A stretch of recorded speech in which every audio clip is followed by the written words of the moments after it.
Through the generous contribution of Dr. Lewis's family, we're very fortunate to be able to share with you these timeless recordings of Dr. M. W. Lewis, a self-realized American yogi. Dr. Lewis was Paramahansa Yogananda's first American disciple and dearest personal friend. The wisdom Dr. Lewis imparts through these teachings will give you a dynamic and practical insight into the ancient science of yoga as taught by Paramahansa Yogananda. This lecture's title is Act and Will to Victory and was delivered in Hollywood, California on September 23, 1956. As I have said, the subject, Act and Will to Victory.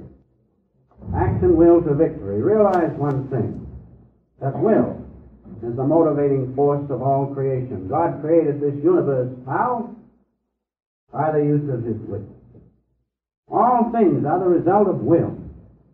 Your success in any line of endeavor, from self-realization to the most worldly occupation and fulfillment of desire, depends upon will. Will is the key. Will is that which triggers action and also brings success. You have seen many cases of people who go into business. Many do not succeed because they do not have the right will to carry it through. But also you have seen many people who have the will. They have the will. They're energetic. They're filled with enthusiasm and determination. They do not succeed. Why? That's the important thing. That's just as important, perhaps, as will. And what is that? It is that you be guided rightly. That you do the right thing. That's very important. Just as important as will. Because if you are not headed in the right direction, so to speak, if you are not being guided rightly, even though you have a tremendous will, success will not come, except after long, long, long trial. I know down in Encinitas and along Highway 101, I see many motels. And every once in a while I see it change hands. Somebody enters with great enthusiasm. But they do not succeed. Why? Because they did not have the right guidance when they took that over. Many, as I have said, have the will. But you've got to have the guidance of God to succeed. In any business, you must have the right guidance to succeed. In any line. As I have said, from the highest of knowing God, especially, you must have the right guidance, even to the most ordinary business or occupation.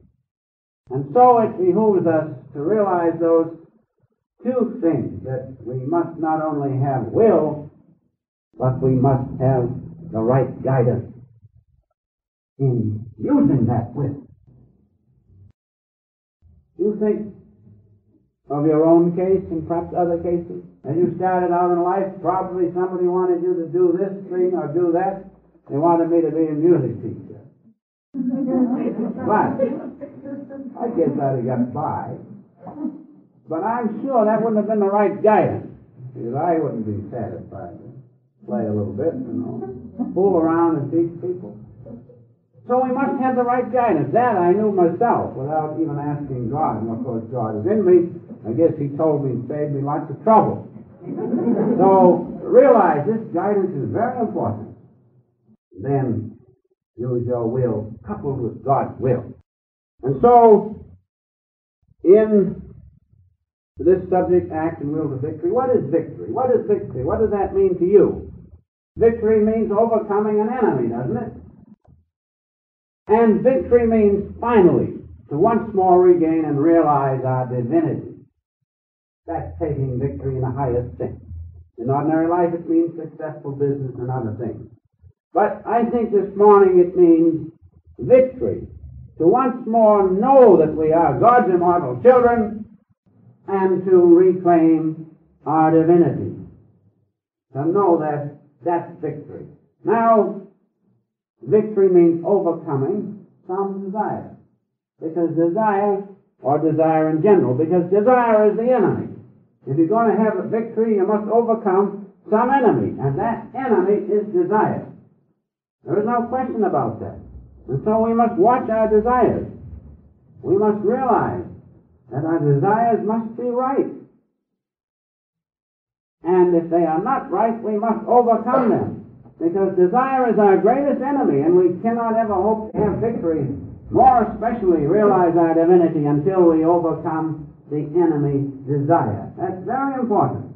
And as long as you have desires for outward things and put them ahead of things of God, you will not succeed, because you cannot contact God when you're filled with desires for outward things. And so this enemy we must know about before we go on with the subject desire. And in the Bhagavad Gita we read these words: "It is desire, begotten of motion, all-consuming, all-polluting. Know thou this as our foe here on earth.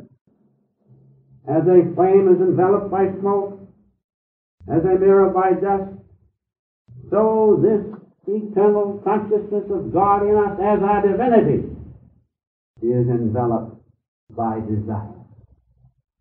Enveloped is wisdom, which is the same as God's presence in us, by this constant enemy of the wise in the form of desire, which is insatiable as a flame.